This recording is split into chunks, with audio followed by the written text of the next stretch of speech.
The Balkan Peninsula is named after a mountain range in Bulgaria. It was once thought these mountains crossed the entire region. Now we know that this is just one of many small mountain ranges in southeastern Europe, but the name remained.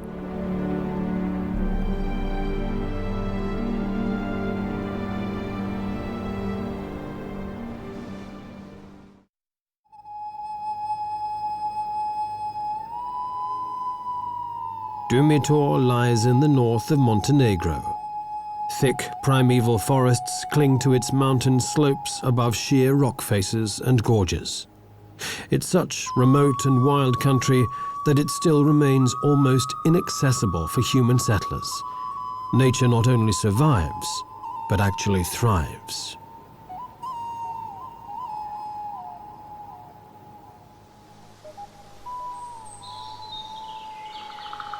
This is a truly ancient forest. These 50-meter-high black pines have stood for a half a millennium and are the last of their kind in Europe.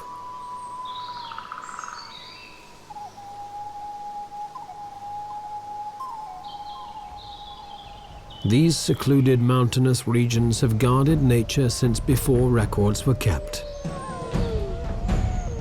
The ancient forests still provide a safe haven for creatures that have virtually disappeared from the rest of Europe.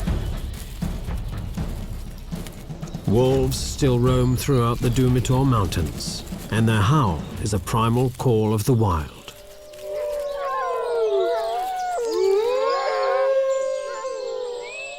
A pair of honey buzzards nest above them. Usually they feed upon the larvae in wasps' nests, but when the chance comes, they'll take other small prey too, like this frog. Next to the buzzards, a black woodpecker has hollowed out its nest. The honey buzzards have only hatched a single chick, but it's rapacious.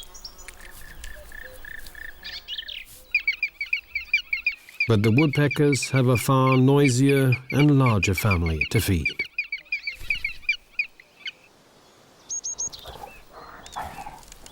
These mountains still remain as a home for the brown bear. It's late in autumn and this bear is putting on as much fat as possible before finding a cave to hibernate in and survive the harsh winter of the Balkans. Another animal that survives in the wilderness of Dumitor is the lynx. Shy and wary, the lynx silently moves and hunts in these forests, but now they are few and far between. Probably only around 100 Balkan lynx remain. Those few humans who do live here give the bear a nickname, Medved, the honey eater. And it's a suitable name, for its fat belly is almost entirely the result of honey plundered from many beehives. Bears seldom, if ever, leave the protection of these forests that cling precariously to the more gentle mountain slopes, but then abruptly end.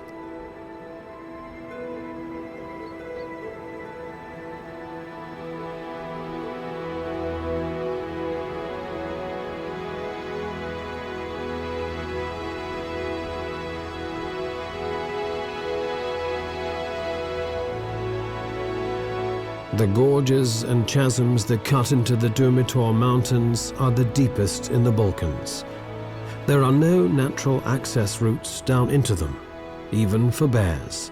These deep gorges remain pristine.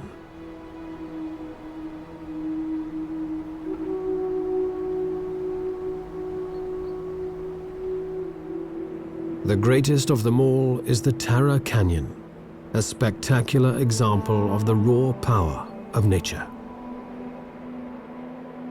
At 1,300 meters deep and 78 kilometers long, the Tara Canyon is the deepest and longest in the whole of Europe. Because the flowing water is turquoise blue and crystal clear like teardrops, local people have named this Europe's Tear.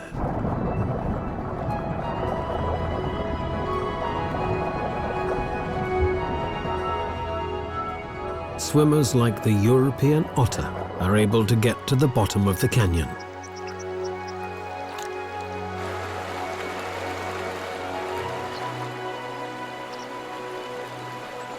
If Europe's tear does bring one to the eye, it's a tear of joy.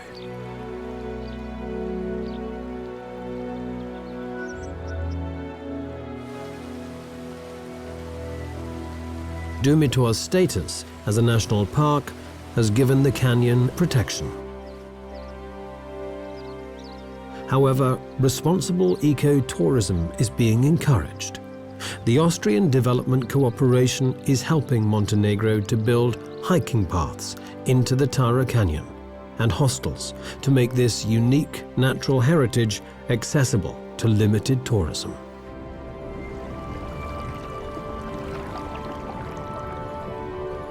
Once in the water, the European otter is in its element.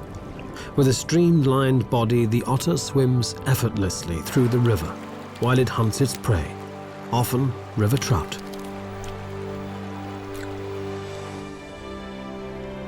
The River Tara project will prove that it is possible to combine wilderness with responsible ecotourism, and the benefits will flow on through to an often impoverished rural population.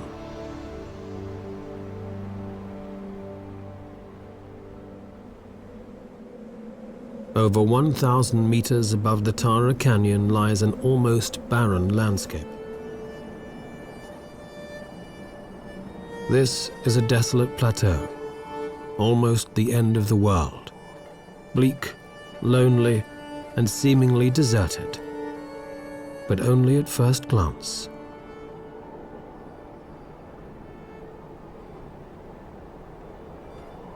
People still live here, forgotten by time and isolated by their environment, but yet very much a part of it.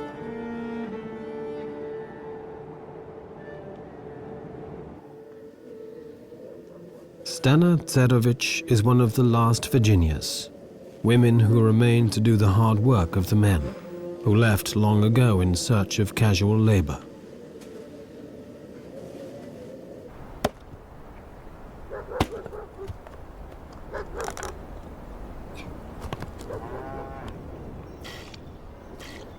Stana remained with the farm and the animals and the daily struggle to survive.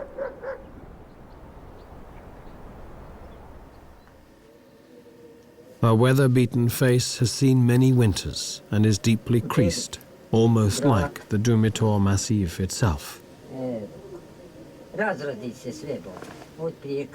One village after another has been abandoned, she complains. The neighbors are moving away. Now the fire is burning in only one of 3 houses.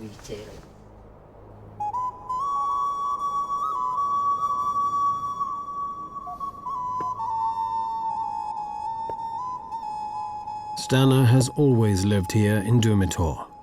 The sparse vegetation can barely feed her 5 cows.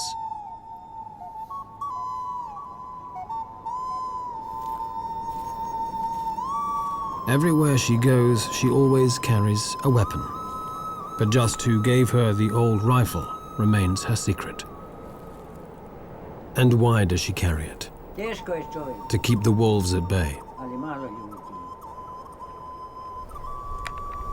There are only a few people left around here, she says, and then adds, it is difficult to live up here. She keeps a wary eye on her surroundings. Experience has made her vigilant.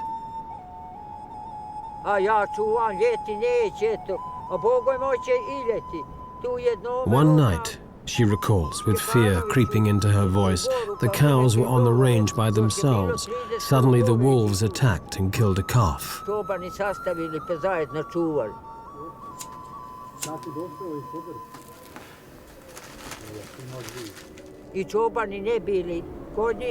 The wolves took the calf by the throat and would not let go even when she tried to chase them away. They were not afraid of us humans, she continues. The older cows tried to protect the calf, but the wolves simply tore it apart until there was nothing but blood and a few bones. It was a whole pack of wolves, she says. And when they had finished, nothing was left behind.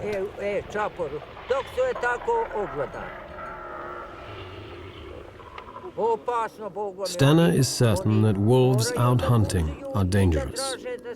If they are really hungry, they will even attack human beings, she believes, although she admits that she has yet to see one do so. After all, one hungry man will also attack another. And of one thing she is absolutely convinced. If you run into a wolf in the snow, all on your own, and it is hungry, it will tear you into pieces, just like that. Although there has never been a single record of a wolf ever attacking a human here, when people are frightened, they will weave stories around those fears, and it's too easy to turn wolves into murdering beasts. To the north of Dumitor's jagged and solitary peaks lies a different world, near where the Danube and Drava meet. It is the river plain of Kopacki Rit.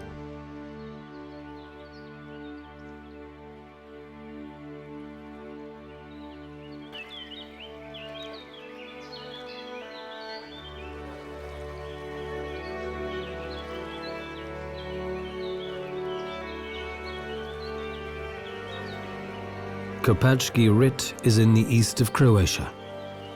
Stretching out across the Pannonian lowlands, this is one of Europe's most extensive and important wetlands.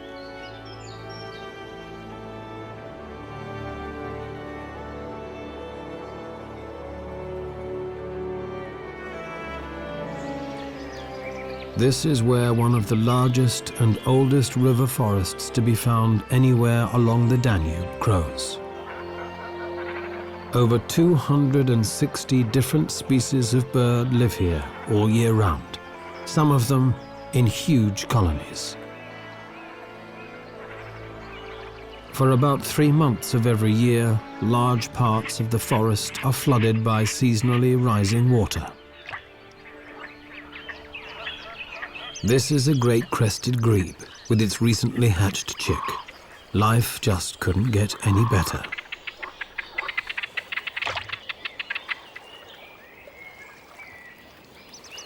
While sitting comfortably and securely on the back of one parent, the other feeds it a small fish. But against its wishes, the chick has to take a swim now and again.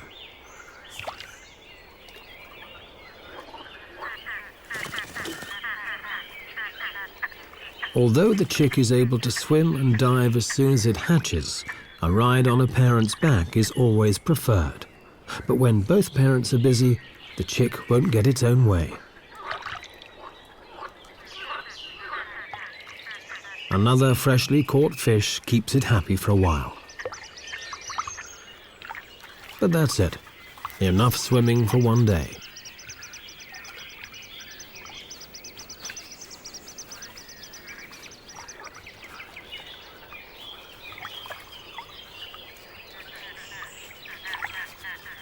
Persistence will always win in the end. At last, the chick can snuggle down between its mother's wings once again. For the moment, Kopacki Rit seems like paradise. But danger still lurks, though. For once, this was a war zone. During the Croatian War in 1991, the front line went straight through this area. Large tracts of the wetlands were mined. Most of the mines have now been cleared, but some were never found, and they can be moved by the floodwaters from place to place. A zone declared safe today could be. It's a paradox of war. Keep people out, and nature returns. The Kopacki Rit forests were once a hunting ground for the Habsburgs, and then later for high-ranking Yugoslav politicians. Since the mines were laid, the hunters have stayed out.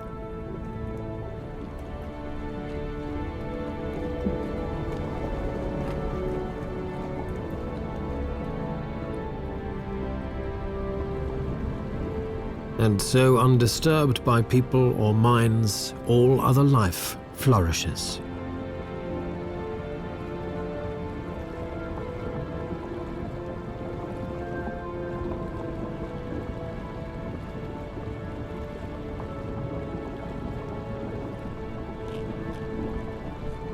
There are over 40 species of fish in these wetlands, and their abundance helps maintain the densest population of white-tailed eagles anywhere in the Balkans.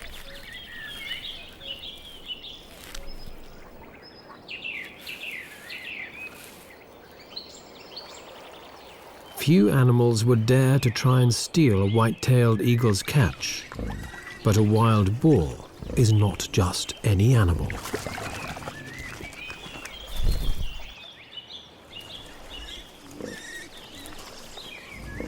If anyone is brave enough or foolish enough to wander into Kopachki Rit despite the risk of the mines, they'd be wise to follow the boars. With a sense of smell so well developed that a boar can find even the smallest of buried truffles, strange-smelling mines are no problem to avoid.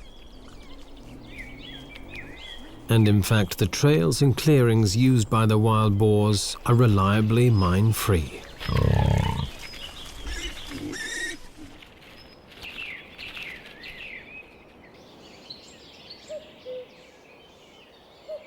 To the south of the wetlands of Kopachki Rit are the barren and windswept tablelands of Tikvesh.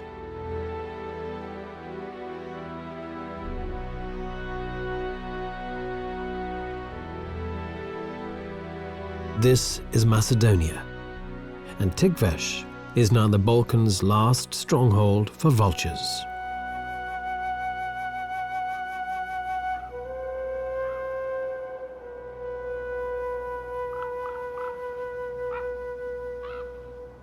Situated near the border between Macedonia and Greece, these mountainous tablelands are inhospitable, desolate, and almost uninhabited.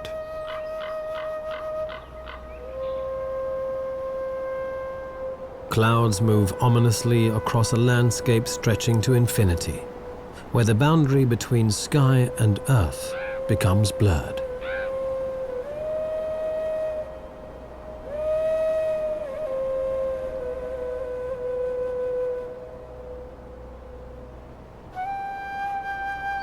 Few animals fit the image of this bleak landscape better than these.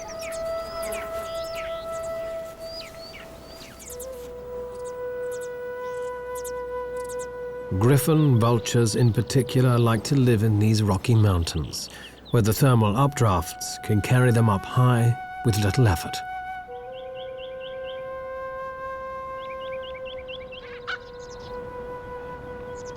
They rise in small groups until they reach about 1,000 meters, and then they circle, scanning an area of several hundreds of square kilometers until they spot a carcass.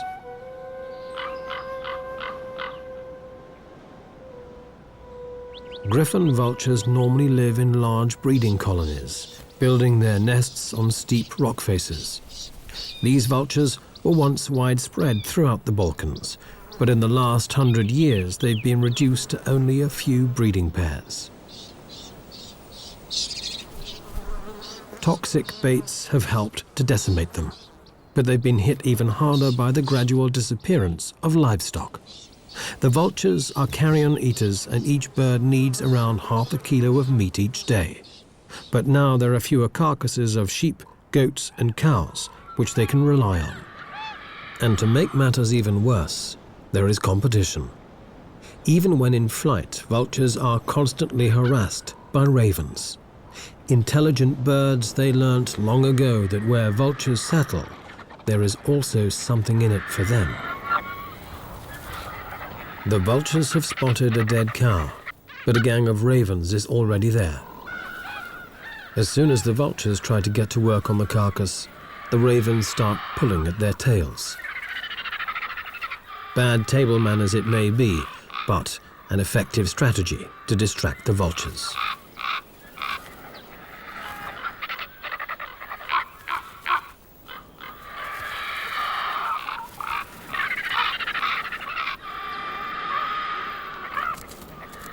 And then, to make matters worse, a wolf turns up.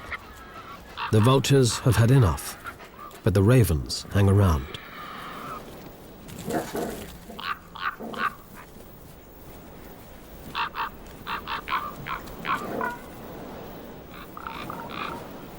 And even the wolf has trouble getting rid of them.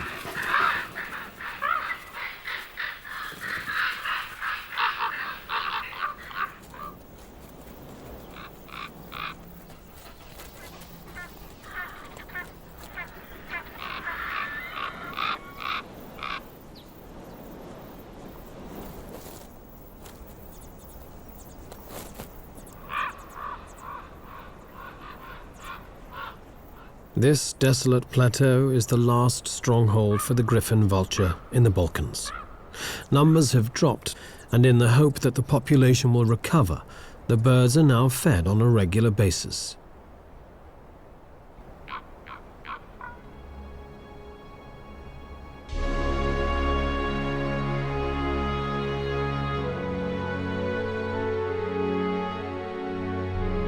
This is Skadarsko Jezero, or Skadar Lake.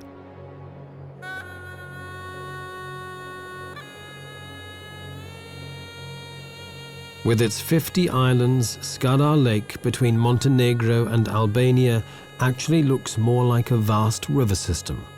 But it's the largest lake in the Balkans, almost 50 kilometers long and up to 15 wide.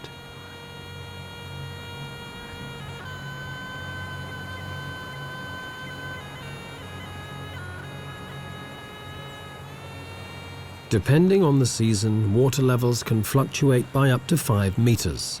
In ancient Greece, there was a saying, Panta rei. Everything changes. Nothing stands still. Only change is constant.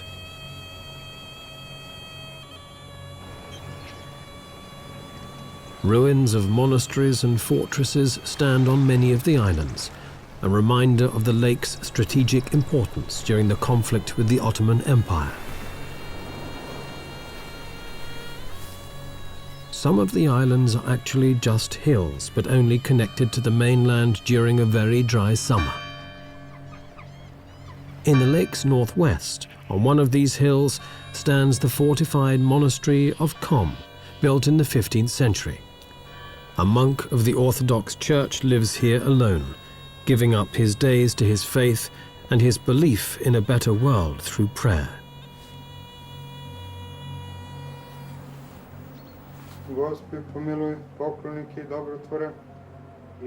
His day is structured around an ancient ritual.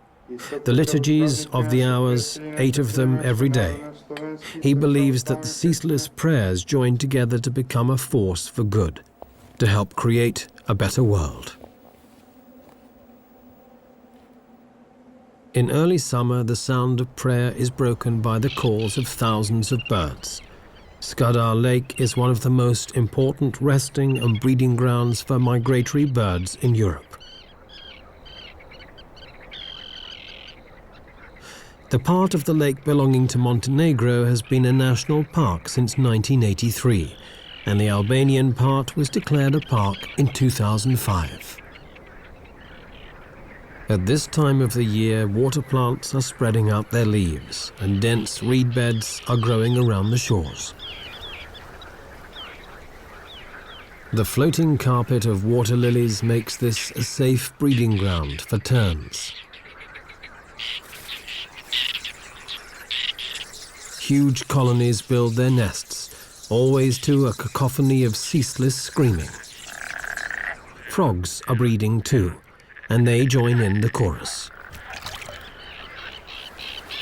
These floating islands are a sanctuary against predators, but it can be confusing. Not every tern finds its way back to its own nest straight away.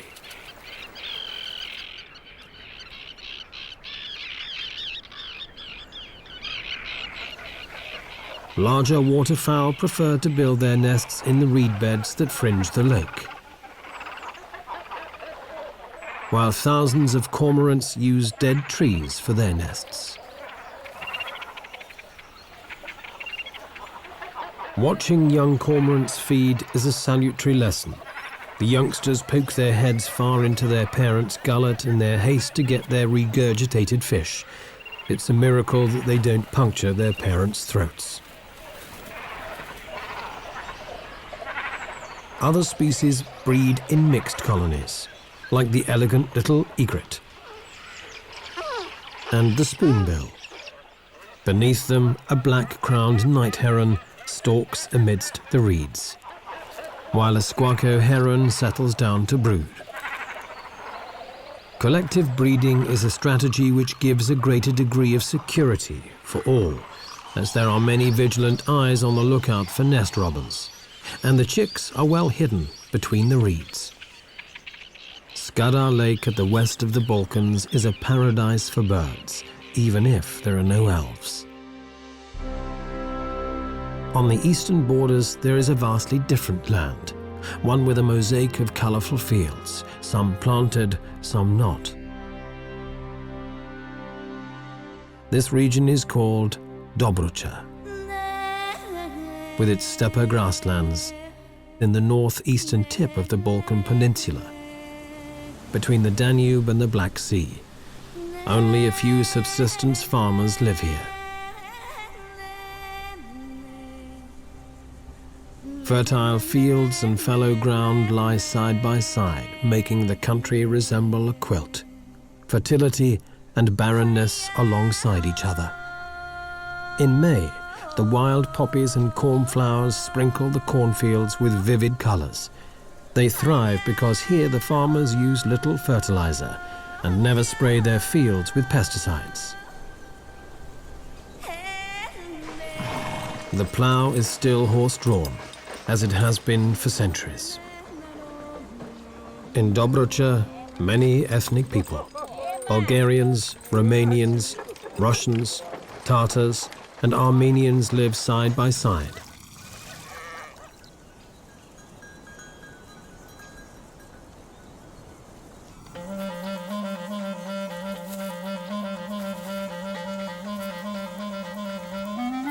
The grasses have been grazed down by sheep, making this an ideal habitat for specialized steppe dwellers, like European ground squirrels. In daylight, these small rodents leave their tunnel systems to come to the surface and search for roots, tubers, and insects. Stokalu are sun and for owners, so the trees of Bruja are here. With the Stokalu and the ground squirrel are well camouflaged as they may still also impossible to spot grass. The European bee-eater is the exact opposite. These gaudy cave breeders flaunt themselves with their colorful plumage. Whether flamboyant and colorful like the bee-eater, or drab and inconspicuous like the curlew and squirrel, they all have something in common. They all require the same habitat: fallow, uncultivated land. Bee-eaters dig their nests into vertical cliff faces, but now so many riverbanks are reinforced, the birds must use gravel pits or abandoned agricultural land instead. But it's no great loss, since the bees and wasps the birds catch in flight are found all over the place.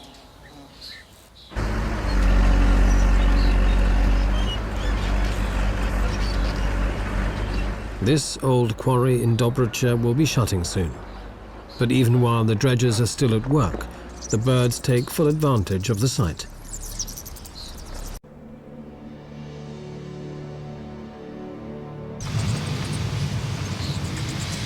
And this year they are joined by thousands of rosy starlings, which suddenly appear and also move into the quarry. This is fairly unusual, for rosy starlings come from India. They spend the winter on the subcontinent, then in summer they normally migrate to the Mongolian and Kazakh steppes. But this year, some traveled west, probably following insect swarms until they ended up in the Balkans, in this stone quarry in Dobrucha.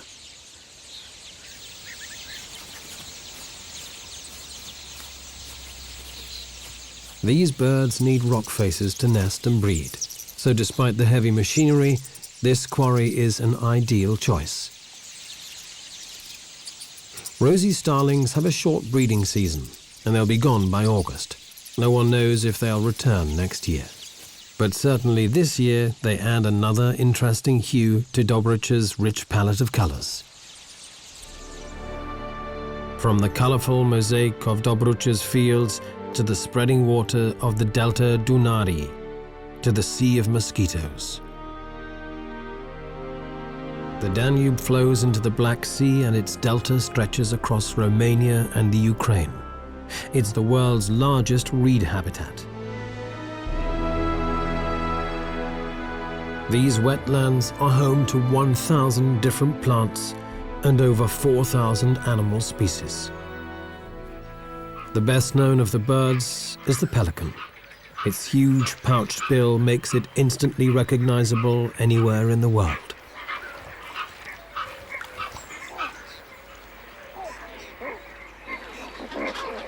Hidden amidst this maze of water channels with their forests and reed beds are enormous breeding colonies of pelicans, some containing hundreds of pairs. Two pelican species are found in the delta, the Dalmatian pelican and these white pelicans. Every summer, 4,000 breeding pairs fly north from Africa to this delta region.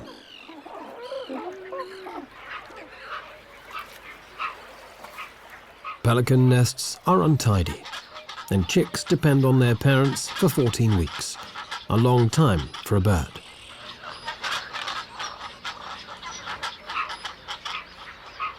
These nesting colonies in the center of the delta are virtually inaccessible and strictly protected.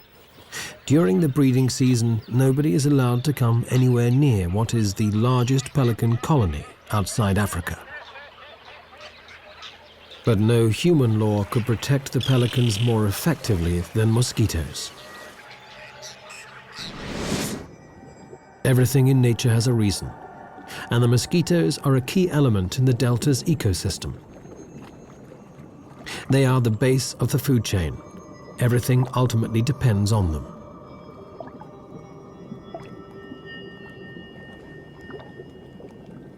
The biomass of mosquitoes in the Danube Delta is quite awe-inspiring. It's greater than that of all the other animals put together.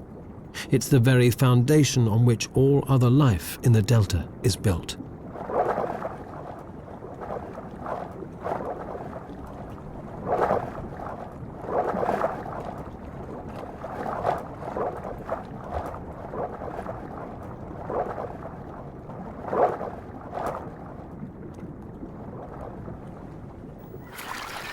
The Danube may well be Europe's most famous bird paradise, and Aleš Toman, a biologist, has spent more than 12 years here, but he's not looking for birds.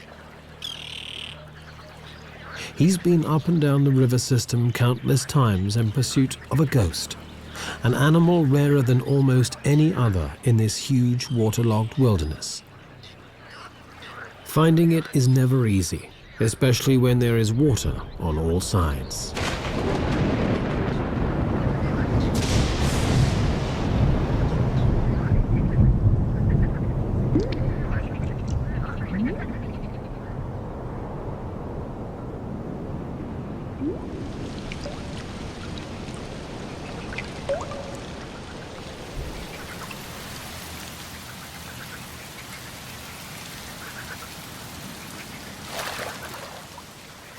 Aleš Toman is searching for the European mink,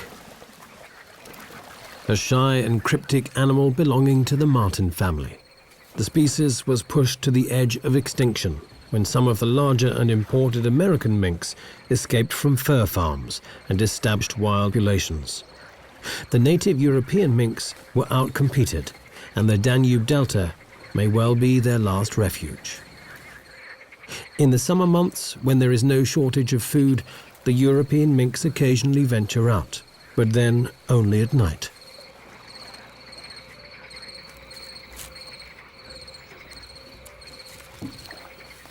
Caught briefly in the spotlight, this animal could be a mink. But was it a European mink, or just a marten? Before Aleš can find out, the animal has vanished into the night. This happens so frequently that it calls for a radical change in tactics. To study the delta's mink population, Alish must first catch some, but this is almost impossible, at least in summer.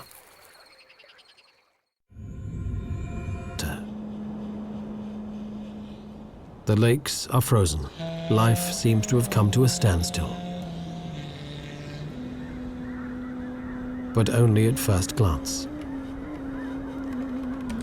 Migratory birds from the Arctic have arrived to spend the winter here. The cold is far less intense than above the Arctic Circle, and crucially, the birds are able to find enough food here.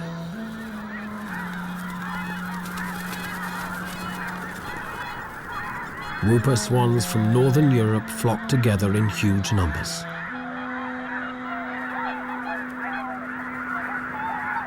And when 60,000 red-breasted geese take off as one, the sky turns dark.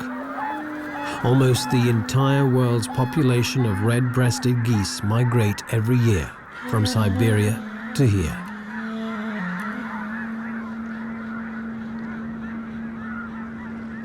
Human beings are the rarest species in the Danube Delta. This is the least densely populated region in Europe. Tourists only come in spring and summer, and UNESCO has declared the entire area a biosphere reserve. For the few permanent human residents, winter is harvest time. Fish and reeds earn them a modest income.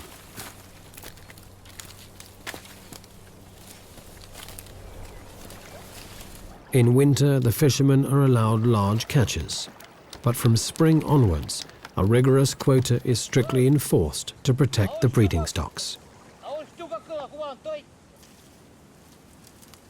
Humans are not the only ones to discover that reeds can be used in many different ways. For the harvest mouse, the reeds provide both nesting material and food.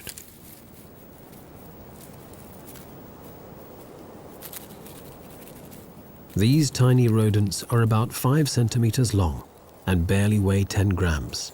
But it's an ideal size when you have to move up, down, and across reed stalks all day long.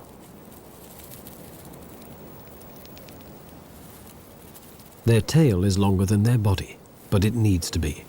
As the mice move back and forth across the shaky and unstable stalks, they often need a safety rope. Sometimes the mouse even grabs the stalk with its tail and hangs head first.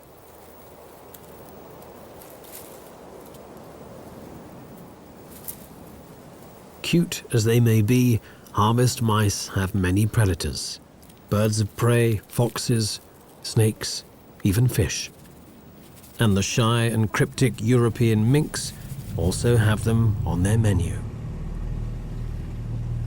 Alish Toman's search continues. In winter months, the mink must also hunt by day, and this makes it far easier to try and observe and even catch them.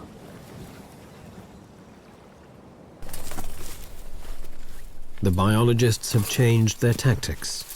They now set live traps which won't harm the animals when caught. Every day the men put out about 50, leave them overnight, then check them the next morning. One trap's got something, but not what they want. Ah, it's red only.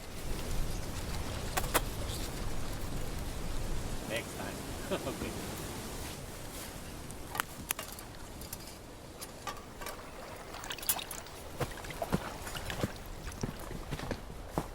The men proceed to the next trap. Will they be any luckier?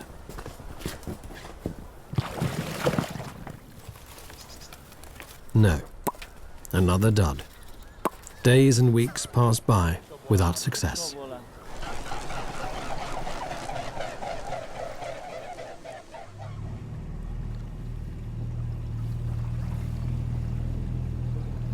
Another day, another try. Not many traps left to check now. Hopefully, no more rats.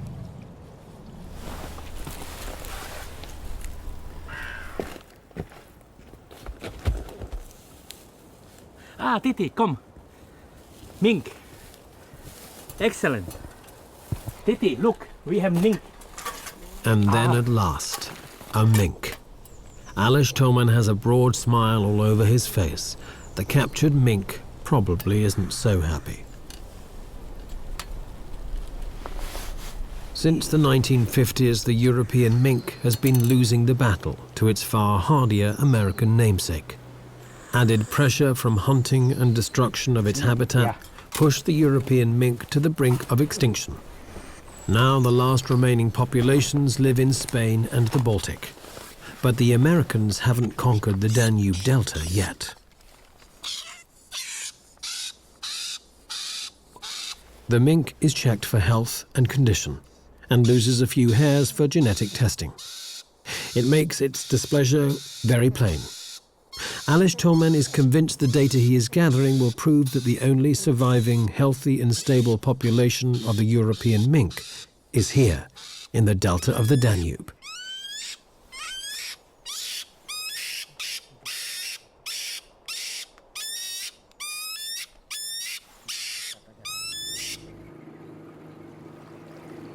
All in all, it was a good day. Alish found minks in another 3 traps. The sun is already low when the 2 researchers start heading for home. But the day is not quite finished yet. The delta turns on an amazing natural display. Millions of European starlings gather in huge flocks, forming ever-changing patterns in the evening sky.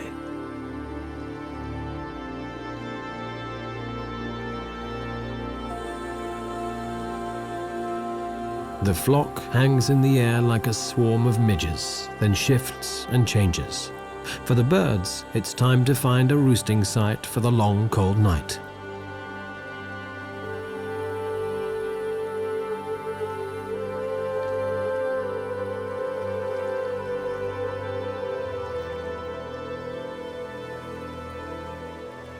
Starlings are masters of coordination in the air. No matter how many or how small the space between, the birds never crash into each other.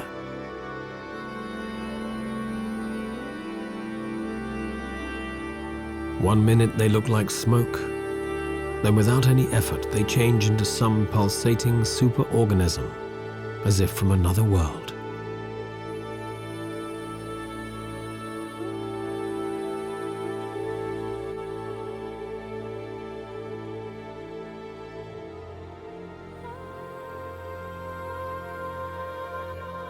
Despite its reputation, the Balkans is not the land of doom and shadow.